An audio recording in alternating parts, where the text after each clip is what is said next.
On the phone, we have former NBA coach Gene Shue. He was not only a coach, he was a player. He played for the Knicks, the Pistons, the Bullets, and then he went on to coach the Bullets, the 76ers, Clippers. Gene, you have to be tired from all that NBA time in the NBA. I'll tell you, it's been a charmed life. You know, just growing up as a young kid, not really knowing what you're going to be doing, and start dribbling a basketball, and before you know it, you're playing in the pro league, and being able to play, being a professional, being able to coach in the league, and still working in the league. What is better than that? Were there other sports that you played that had appeal? Yeah, actually, of course, I'm so much older now, but I went to a small Catholic school, and we had a golf team, and actually, I went to Towson Catholic, which is no longer in existence. That's where Carmelo Anthony went. But in any event, we only had a few students at Towson Catholic. There were probably about 100 students total. And so you had to play a number of sports. We had a 6-man football team, which I tried and got practically killed and gave that up. But golf and basketball over the years were sports that I played in high school. Who was tougher as a coach? Did you have any priests coaching you, or nuns, or was it just all lay people? You know what? I have a lot of respect for the education that I received. I went to parochial school, and the nuns were very, very tough. There was a lot of discipline in those days, and I had nuns for the 8 years in parochial school and then in high school. But I really do appreciate the education that I received, and the discipline that was there. It really helped me. Okay. So you still keep up with your golf game now that you're out there in sunny California? For a long time, I really did play a lot of golf, but just recently, within the last year, I broke my finger, and so I've played golf for quite some time now. But golf is an incredible game. It's just a fun game to play because you're outdoors, and you're usually with nice people when you're playing, and it's a terrific way to spend 5-6 hours when you play. Gene, I went to Catholic grade schools, high schools, and colleges, and I always thought if you let one of the nuns coach a team, I think they'd be tougher on the players than some of the coaches in today's game. It's hard for me to dispute that, because I have so many memories of, how nuns really were. They really got after you, and you had to follow the rules, which I'm a firm believer in. All that training, really helped me along as a player and as a coach, because you have to have rules, you have to follow the rules. Now, nowadays, colleges recruit athletes, and athletes get hundreds of offers. What was it like for you back in the day? You're asking some good questions, because, I was very, very skinny, and I really thought I was a good player. I made All-State, for a couple of years, and I thought I was good. But the big team in those days in the Baltimore area was Loyola College. They had a terrific team, and that's really where I wanted to go to school. My other choice was Georgetown, but I was rejected by both of those. And actually, Loyola didn't even recruit me. And Georgetown, in those days, they had tryout players. And so I went over there for tryout. And Buddy O'Grady was the coach. had other players he was looking at, and as it turned out, a player by the name of Lou Giuliani, who later became a priest, got the scholarship I suppose I was going to get, and so I ended up at Maryland. After you went to Maryland, you ended up playing with the Knicks early in your career. What were those Knicks teams like? Well, you know, the game was, I don't know, when I came in the league, I tried to feel my way and, you know, become adjusted. The pro game was much different than what we played at Maryland. You know, our style was to, you know, pass the ball and move and then look for return passes and try to get open shots. But when I got to the Knicks, it was entirely different, you know, because it was usually one pass and someone would take a shot. And I wasn't getting any of the shots. I was just like a player who would just pass the ball and go through and come out the other side. So one thing that was exactly like we have nowadays, that's the screen and roll. Most of the pro game in those days was, you know, a two-man game. And it's really interesting because most of the game nowadays is a two-man game. So the game really hasn't changed that much in that regard. Okay. Was Dick McGuire on that team? And Harry Dick Gallup? McGuire was on that team. Dick McGuire later became a coach at Detroit. We played together in New York and we played together in Detroit. He was one of the greatest passers the league has ever seen. He had an incredible sense of where players were on the floor, and he could really thread the needle with the ball. You know, if you were open and he had the ball in his hands, he had such a quick release on his passes, and was one of the great playmakers that we had in the game. Of course, you got to go up against the Celtics that had Bob Cousy and Bill Sharman, which was a pretty decent backcourt too, right? Yeah.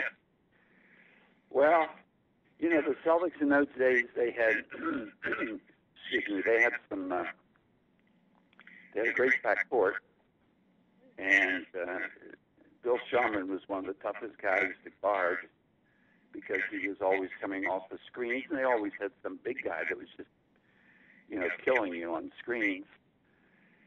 And Kuz was a guy who, you know, was spectacular with the ball, you know, could make shots, and just a great showman and a fantastic player. But they also had, you know, with those offensive players, they had Bill Russell, which, you know, a guy who, you know, wouldn't allow you to get to the basket. So they presented a lot of problems when you played them. You had to be able to hit mid-range shots and take advantage of some opportunities that you had in the game. Otherwise, you're in big-time trouble. When you were at the Knicks, Red Holston was your coach, right? No, actually, I had Joe Lapchick when I was there the first time because I was with the Knicks twice. Right. Joe Lapchick, you know, was a terrific coach and did a lot for the game of basketball. But then Eddie Donovan, while I was there, and later on, I'm trying to think, but Vince Barilla also at some point was coaching the team. But that's when I moved on to Fort Wayne. And when you were at Fort Wayne, the Pistons ultimately moved to Detroit. What was that transition going like from a relatively small market like Fort Wayne to a major metropolis like Detroit? It was a change. You know, Fort Wayne, they had a terrific franchise. The people there were wonderful. You know, they had a group of fans were really into the game. You know, they were loyal. They loved the team. They supported the team.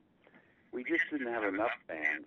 And Fred Zollner, who owned the team, his business interest was, mainly in Detroit.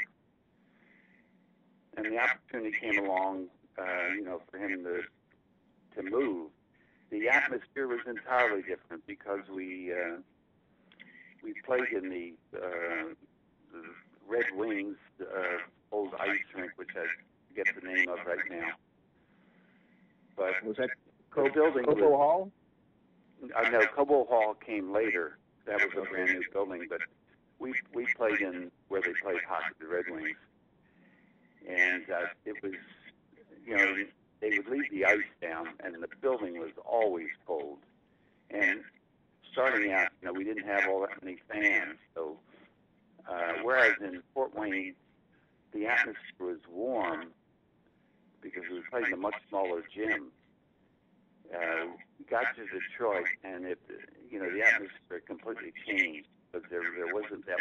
Well, first of all, you were always cold when you were in the arena, but you didn't get that warm feeling from the fans initially. And so it was a big difference in that way. Yeah, and your uniforms back in those days were short shorts. They weren't the long baggy shorts that players get to wear nowadays either. There was nothing wrong with those short shorts. Lots of people like those short shorts. John Stockton wore them. I mean, everybody was wearing them. I mean, in high school and grammar school, that was the style. I still like that style. I have a lot of old-time pictures, but, things have to change, and whether or not they change for the better, I'm not sure. No, not always. Yeah, I don't think they're making a comeback, though. No, I never say never. It seems like everything comes back. How did you get into coaching? Well, that was it was just being in the right place at the right time. I finished up my career in Baltimore. The Bullets were struggling. They had changed ownership. A guy named Earl Foreman came in. Former referee Arnie Heff had an interest in the team, and they had a silent partner, and his name was Abe Poland. No one really knew much about him, and so I was in the insurance business because in those days you had to work. You had to have another job. You couldn't get by on what you made as a player. So I had been in the insurance business for 5 years while I was playing. And so I also was able to do a radio show, a post-game show for the Bullets. And so, I was a local person. I grew up in Baltimore. I played at Maryland. And so I had a small connection with the team. So, again, the team was struggling, and they had hired a number of different coaches. I think Buddy Jeanette coached for a while, and then I think they hired Mike Farmer. And the team was really struggling. So I was offered the job. And, it was a big break. It was something that I had been thinking about for a long, long time because the team was struggling so. And so it was fantastic that Earl Foreman gave me the opportunity. And I really enjoyed coaching. Had you taken away from Joe Lapchick and Eddie Donovan and some of these other coaches certain techniques or ways of coaching? The coach, I just want to mention this. I had a great high school coach. His name is Al Bartholomew. And, he taught me a lot about basketball. Then when I went to the University of Maryland, I played under a guy named Bud Milliken, who was the disciple of Hank Iba. And so, we at the University of Maryland, we had to play defense, and we had to play a disciplined style basketball. So I those two coaches, I learned more from them than any two coaches. And then, of course, Joe Lapchick was a fantastic coach, and there were things that I learned from him as well. But I would say my high school coach and college coach helped me the most. I had a very good background, to become successful, and so I give those guys a lot of credit. And then you went on to coach the 76ers and had them in the finals in 77. What was that like? Well, the thing about my coaching career, when I took over the Bullets, it was a bad team, so I had the ability to be able to take bad teams and bring them to the top very quickly, and I just knew how to do that. And so with the Bullets, we got to the finals in 3 or 4 years, losing to Milwaukee. And then my very next job was with the 76ers, who had won 9 games the previous year. And, within 4 years, we were in the finals, and we lost in the finals that year to Portland. But it just seemed like all the jobs that I had in my pro career were jobs where the team had to be rebuilt. And one of the reasons was that I would bring in players that might be considered difficult players to coach, and my whole idea in coaching was, if you can help me win, I'm going to put up with whatever weaknesses you have, but once you stop helping me win, you're not going to be on the team. So I had a little bit different approach. I know there are lots of other coaches who think differently. They don't want to take on the more difficult player, but that, for me, winning was so important, and winning as quickly as possible. I never would back down or back off a player who some might be considered difficult. Now, what was your most satisfying case study of a difficult player that you brought in and was able to help the team win? Oh, wow. You know what? I don't really want to mention names. Okay. I don't really want to mention names because, some players were very, very difficult, were very, very good players. Yeah. And I really don't want to do that.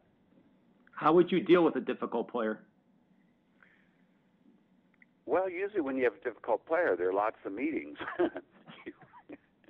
You have to, get right with the player and let him know what his job is. First of all, you have to spend time with the player and say, this is what I expect of you. And you have to have rules.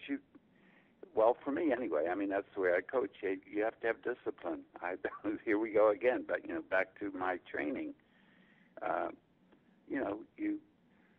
All players, are the same. You have to, whatever the rules are, you have to follow. And the league, allow the fine system in those days, if a player didn't conform to what you were doing.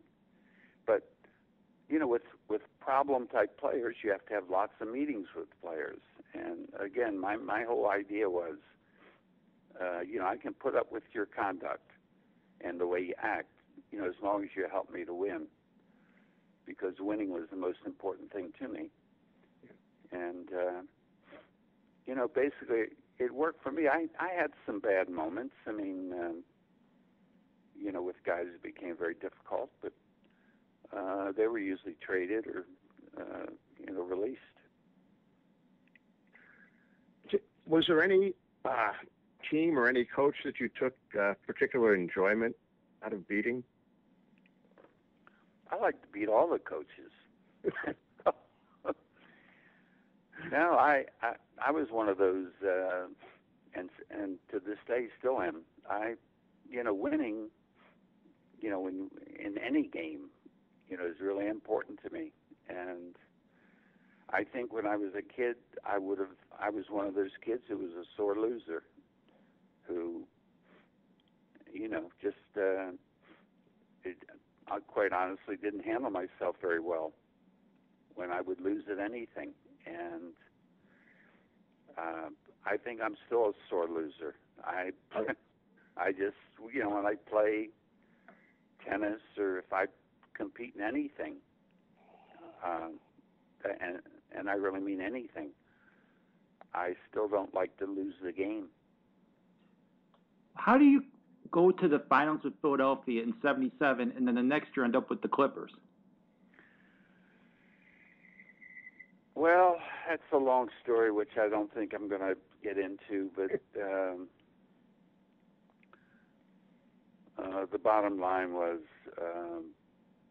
what happened in Philadelphia was, because there was a change in ownership. A guy named Fitz Dixon, in my third year there, bought the team from Irv Kozloff. He became the owner. Then, some things are happening. And what happened was just ridiculous because I was fired the next year, like 6 games into the season. And there were just some things that were happening within the organization. And so I moved on to the Clippers. Okay. Who was the best ball player you ever either played against or coached against? Wow. You have a lot. You got a lot to choose from there. That's too hard to answer, because I coached so many good players. I coached Dr. J.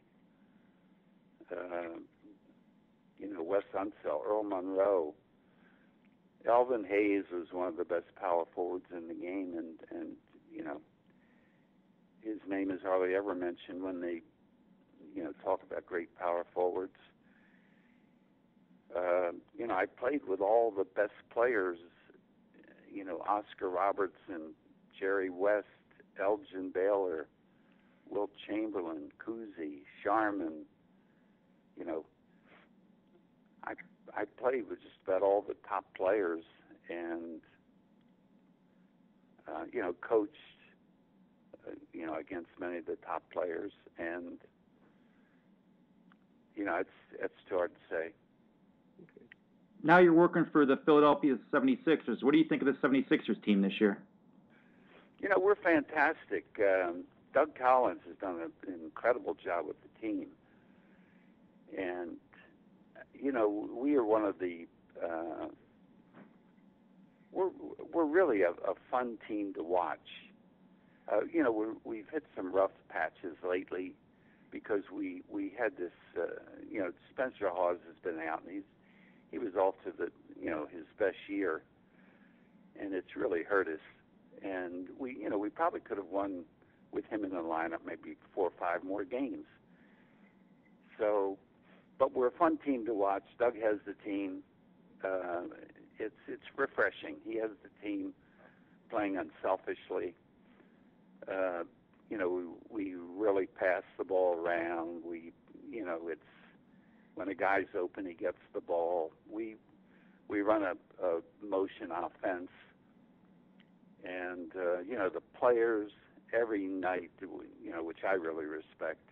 Players come to the game every night and they play hard, and they play to win the game.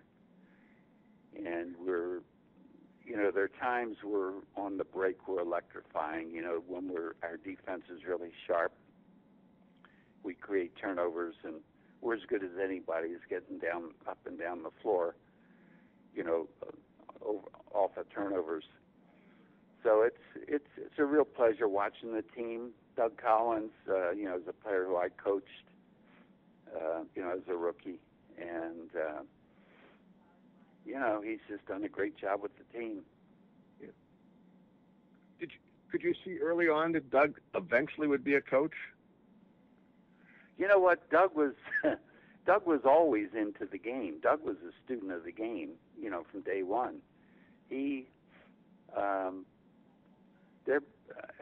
going back to when he was a rookie, Doug was one of the quickest, guys you could ever imagine. He could run, full speed and then just stop. Later on it just killed his knees and everything, but he was a great guy to run plays for, because he was into the execution of the play. In basketball, the whole idea of executing a play is you have to have the ball in position to be able to hit the player coming off the screen. It has to be that precise. I mean, that's the way I believed. And the ball has to be there when the guy comes off the screen. So it's very important that you're making short passes on the court, because you have fractions of a second. This is the way, again, I always believed, to really execute a play. And so Doug was always very precise. He understood that, what you had to do to free yourself up, to work off the screen, to catch the ball and shoot, because that's the precision you need. It's very similar. When you watch a professional football game, it happened in the playoffs this year, and actually in the Super Bowl.